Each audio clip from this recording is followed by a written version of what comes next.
My name is Bill, and I offer this dream group class, and they're going to make a tape of me now. Do you have any questions? I want to ask if you got some criteria in your mind that if someone is successfully interpret his dream or her dreams or not. Well, it's not my criteria.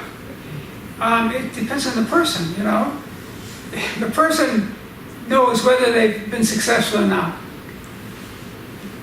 Are there any other questions on that? Like, I can't tell you whether you're successful at making sense of your dream. You're the only one that knows, you know? Only the dreamer knows these things. I'm not an expert on your dreams. You're the expert on your dreams.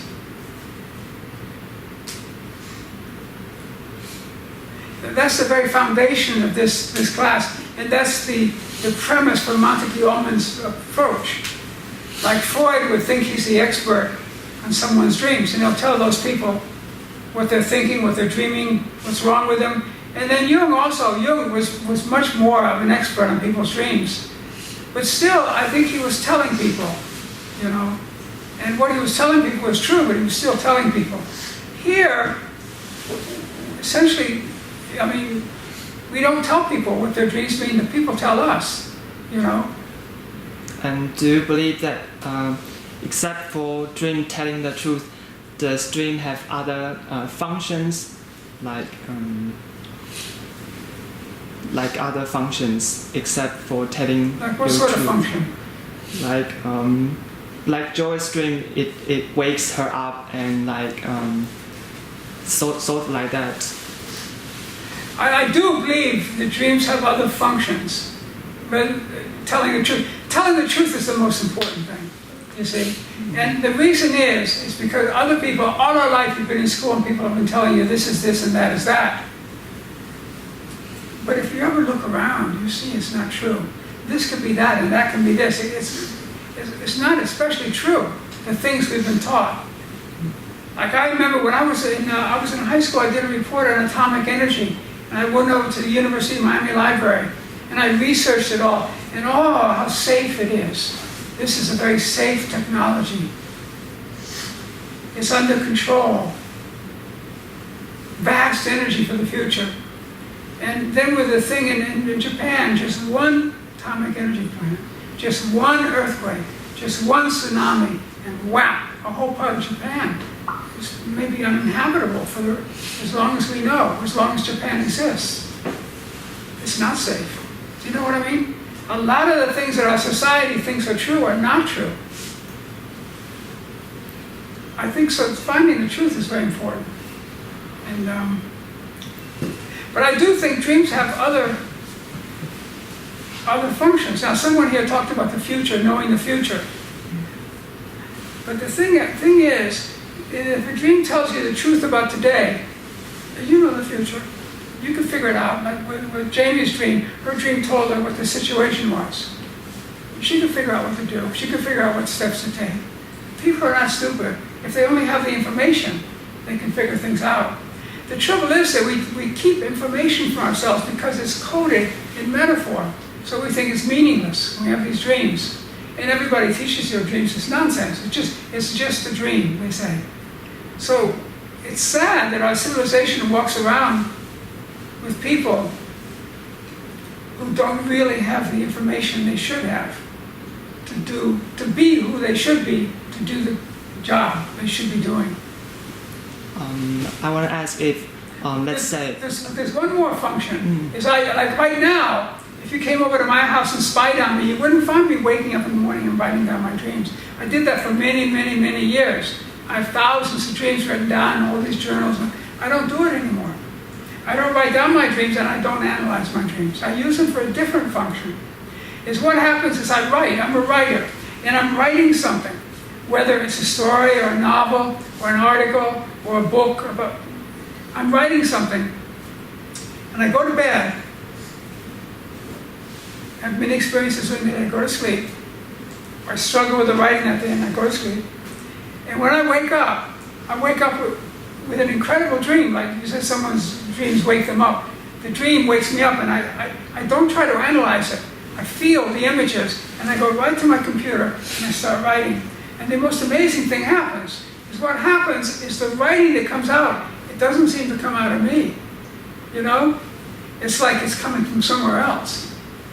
And that's because it's the dream, what the dream does is it primes you. Dreams prime you. This is what they know now about metaphors. That's why advertisers use metaphors in all their advertisements. Metaphors have the power to prime us.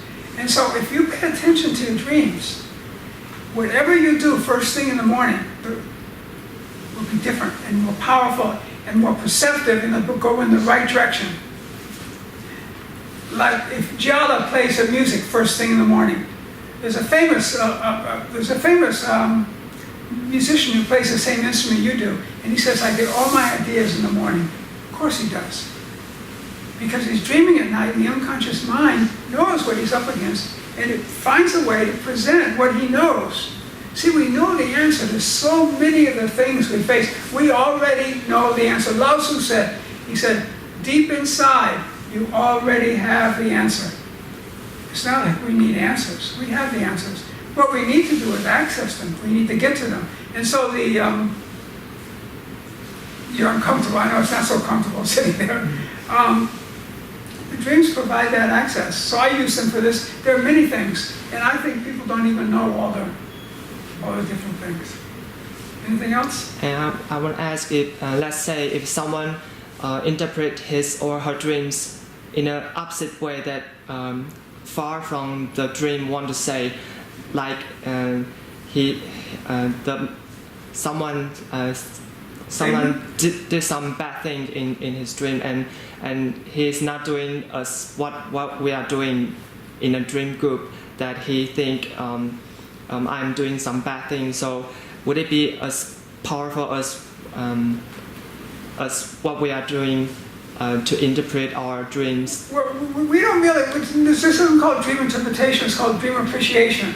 Interpretation is more like you have some ideology, like Freudian psychology, and you have a dream, and you put the interpretation on the dream. And your dream means this, or this dream means, or my own dream means this. We're putting other people's ideas on our head. Dream appreciation, what we do here, is we go into the dream and we draw the meaning out of the dream. It's different, Now, you can put all kinds of meaning on dreams and come up with all kinds of wrong ideas. But the way we work with dreams, the reason you know it's true is because all the different elements fall into place and they all make sense. It's like when you look at a certain book, like War and Peace or something, and some literary person comes along to interpret it or to present a theory of it. The ideas that don't make sense are the ones that only make sense of one little piece of the story. But the ones that make sense of the whole story, they make sense. You know what I mean? That's what it is. Does it include everything? It's the same as science, I have a theory. The theory explains this and that, but it doesn't explain the other thing. The theory turns out to be no good. It has to explain the other thing too. It all has to fit in and make sense together. And then you know it's true. Often the dreamer knows that. Any more questions? Jamie? I have a question. Yeah. Is there anyone dreams that does a big effect into your life? My own dream. Yeah. I had a dream of my own that changed my life. What is that dream?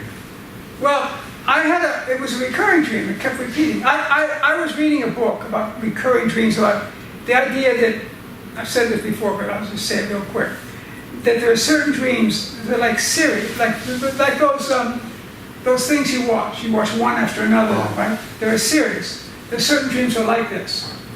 And so I went and cataloged my dreams, and I found I had a dream like that. And it turned out it had 60-some members of the series, and the dream was that I always went back to my father's house. I ran away from home after high school. I hated my father. I grew up in Cuba with my mother, very family like you. And when your father came to Taiwan, my father was in Florida, and after the Communist Revolution in Cuba, my mother sent us up to Florida to live with the father. My brother and sister liked him. I hated him. And the dream I had was that I was always going back to my father's house. But he was coming and I was trying to avoid him. And when I finally interpreted it took me months. I did it on my own. Sitting with paper, interpreting, using Freud and Jung, associating. It's called free association. If you can't make sense of a dream, you associate it to this, to that, and you never stop associating until it finally all connects and click, it just clicks. And what happened with me, I won't go into the details, but when it clicked, I heard this like a scream, and it came out of me, and then I was crying. And I realized from that dream that I loved my father, and within a week or so, I was on an airplane down to Miami. I went back home, I visited him, and we were extremely close. It meant a lot for him and it meant a lot for me. And I came back, and a week or so later, I got the phone call that he was dead. He died. So if it hadn't been for that dream, I never would have discovered something. And when I examined his things, I found a dream about that showed something like that had happened with his father too. So this thing can go down in generations, and at a certain point you just break it, and you break free, and you're a free, live person. Now you have to do that too, you know. We have to break free from these old stories, not be trapped by them. And it's amazing to think you hate someone, and then to discover that you love them. That's how alien you can be from your own feelings. You know what I mean? I think I feel this, but I really feel that. So yeah, I think a dream can change someone's life. It changed my life, and that's why I'm doing this. Before that, I wanted to be a novelist, and after I did this, the dreams were much more interesting. I thought I can help people with dreams. You can do dreams, change people's lives. Anyway, Jamie? Do you think that you are already completely knowing yourself? I don't think anybody is, because let's face it, even when you're old, you're not completely becoming yourself. You know? Look at a giant tree, like Taiwan used to have these giant trees. Is that tree ever fully grown? It keeps growing. Year after year, these old trees, they keep growing. You know? I don't think it's possible to be complete, because there's so much of us. There's so many possibilities. And you just keep growing. Now, I don't mean bigger and more powerful, but more true. You know, you think, oh, this person's a very true person, but he could be a truer person. But people like the famous yogis and the Zen masters, they still meditate, they still do yoga, you know. The Pope still prays. People realize there's a purification. No, I don't think I'll ever know myself completely. I won't live that long. I'm not that smart. And I want to ask, have you ever studied the dreams of anyone who cannot see? Would it be? No. So there's a home for blind people near my place in New York, and I've often thought of going and doing dreams with them. Mm-hmm. I've read some things about them. They do have dreams, and the ones who could see when they were younger became blind. In their dreams, they actually see things. But the ones who are always blind, they don't see things. They hear things and different. People have studied that. I've never done that. But in a way, I've always done it, because in a way, we're all blind. You know, each of you may not realize it, but the people who work with dreams realize it. That, you know, there's a certain, you can see something after you make sense of your dream. There's a song, Amazing Grace, how sweet the sound. I once was something, and I once was lost, and now I'm found. It's a Christian song. And I once was blind, now I see. That's the way it is. You know, anyway. We're all a little bit blind, you know. And as wise as people are, they're still a little bit blind about this or that. And we can always see better. We can always be improved. None of us are that good that we can't be improved. You know, I'm not at least. And have you been in a dream group that the form of the dream is you haven't been to discovered yet. The form of the dream, what do you mean? Like you said, a series of dreams like reoccur, Yeah. and like a dreams is really long, like it's cut into pieces. So you every 5 years it occurs, any kind of that. With this one that I did was like that, and the way you work with a dream like that is you work with one piece, you learn something here in the language of the dream, and then that language, the dream uses similar language, so you can use one piece to understand the other. But I've never worked with a series of dreams like that before. I think it'd be hard in a dream group. We just work with single dreams. We have our hands full with a simple dream. Mm-hmm. Jamie, do you have something else you want to ask? What should we do if we can't discover the meaning of our dream? Well, often you can't discover the meaning, but often you discover something. And often by working in the dream, you become closer to the images of the dream. And that's what dreams can do when they prime you. They bypass, I know this, I know that, bypass the mind. And you start behaving in a different way. So it is beneficial always to look at your dreams and see if you can make sense of them, whether or not you can. You know, it's not so easy by yourself. It's easier with other people, like in this group. In fact, we made sense of several dreams in this class. Are you doing that now? And some you can't understand? Sometimes. Yeah. What about you? Do you share your dream to others? I don't know anymore. In my writing, I share my writing with others. But because of the dreams, I can do the writing. And then I share the writing. It's a different thing. Because when I found, I wanted to be a writer, but I found that I am stupid. I don't have the talent to be a writer. But my dreams are not stupid. And they do have the talent to be a writer. So when I wake up in the morning, for 2 or 3 hours, I'm sitting there. It's like the writing is coming from the other side of the computer screen, coming out at me. I'm seeing it for the first time. And I can't imagine that's just true of me. You must be the same as a musician, you know. You may think, oh, I'm no good as a musician. I'm not good enough to be a musician. But then when you start playing, especially if you wake up early in the morning, you've been dreaming. Dreams have that power, that creative power. It bypasses the cognitive realm. So it doesn't suck up all the bullshit ideas we have. And it just changes the way you hold the instrument, you know, the way you do something, the way you form the story you're writing. That's the magic of dreams. There's not just one Jamie, there's 2 Jamies. And the other Jamie is better than this Jamie. And that's why all through the world, people, every little tribe of people, they have a God. They have something they believe in and worship. Because everybody knows there's something better than me, bigger than me, more powerful than me. And that something is the other you know what I mean? And it almost seems like it's eternal, you know? It's something very special. Any more questions? Lee, do you have a question? I